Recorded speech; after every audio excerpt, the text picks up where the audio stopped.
Well, we're back again into Hebrews, and actually this time I'm using the revised version because somehow it's the New International Version, because somehow chapter 12 is a little bit difficult to understand unless you look at the modern translation.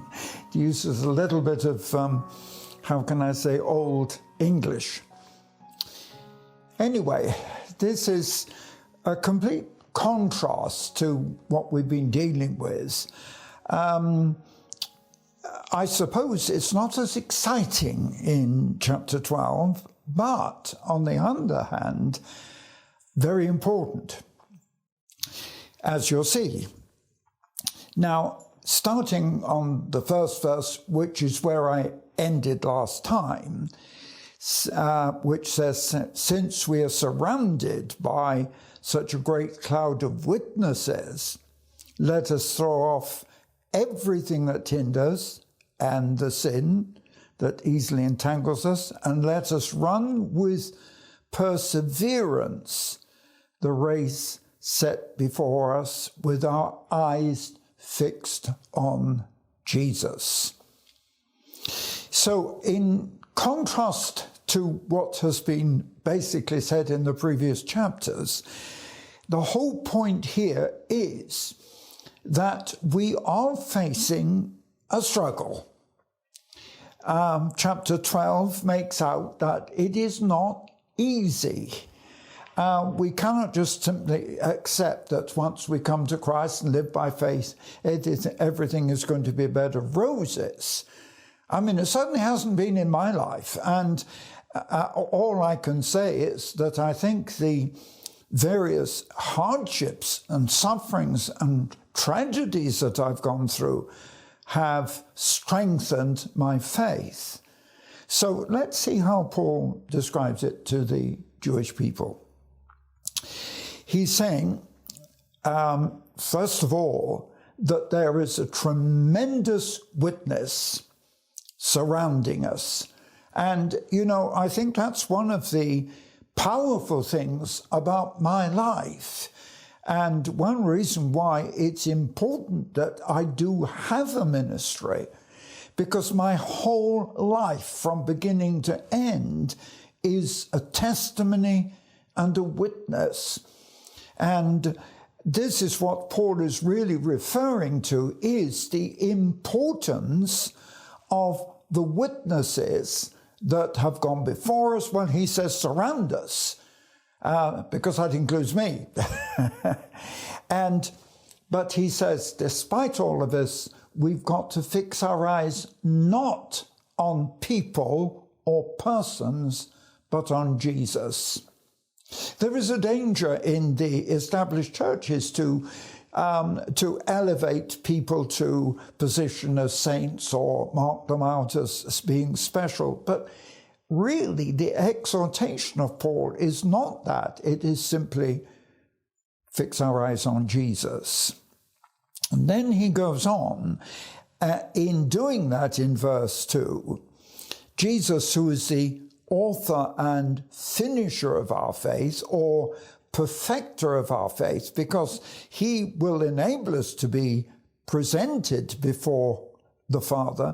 He says, Jesus, who for the joy of the future and the joy of the coming kingdom endured the cross, its shame, and as a result sat down on the right hand of the throne of God. And in verse 3, consider him, that is Christ, to endure such opposition from sinful men. So even Jesus had to suffer rejection, affliction, persecution, torture, and crucifixion in order that he might take his place in heaven. And as Paul is saying is in verse 3, he had constant opposition. I mean, if you look at the life and the ministry of Jesus, it was a fight against opposition and persecution. It wasn't as if Jesus was walking about there just healing everybody and raising the dead and preaching. He suffered enormous persecution. I mean, in his own city, they tried to kill him, throwing him off a cliff. And so for us, we must be prepared to face persecution. And in verse 4, it's not only struggling against persecution, but he says, in your struggle against sin. Now, that's not just personal sin. That is the evil of sinful people who surround you. Because he says, in your struggle against this opposition, you have not resisted to the point of shedding your blood. Sadly to say, in the generation in which we now live, Christians are the most persecuted minority in the world.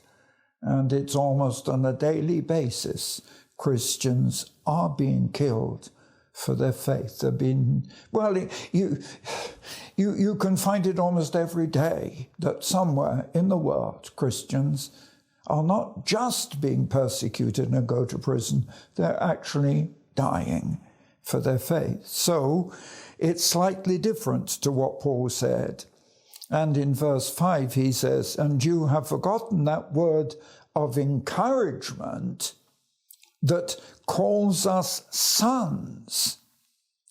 And it's very clear that some of the difficulty that we go through, now surprise, surprise, Paul is very clear on this, that some of the difficulty that we get through is not just persecution, opposition, but it is discipline from the Lord. Now, this is a very important thing. I don't hear preachers talking about this, I'm afraid, and yet it is such an important thing, because here he says, don't make light of the Lord's discipline, don't lose heart when he rebukes you, because the Lord only disciplines those that he loves, and he punishes everyone he accepts as a son. And this is leading on to the way he describes it, endure hardship as discipline. I have to accept that the hardship that I've gone through, and people will never fully understand the hardship that I've gone through in my life, the constant rejection, the fact I fought to get support. For the first half of my life, virtually I had no support. But in verse 7, he puts it, endure hardship as a discipline. Because in this, only when we're facing hardship and discipline do we realize that God is treating us as sons. He says, what son is not disciplined by his father? Oh boy. This comes to such an important, critical point, because today there is not this level of discipline in the home. There is not. And in fact, it's virtually illegal in most so-called Christian countries to discipline your children. You're not allowed now in England to smack your child. You're not allowed to punish the child. And it's wrong because, yes, I must admit, I had discipline as a boy. I wasn't always good. I was disobedient. I was rebellious. And I had to face discipline. But it's that discipline which brings your character. And here Paul is saying that if you're not being disciplined, it's because you're not a son. Wow. But that's what he says. He says in verse 7, what son is not disciplined by his father? And if you are not disciplined, and he says everybody undergoes discipline, unfortunately, even in the schools that doesn't apply today, then your illegitimate children are not true sons.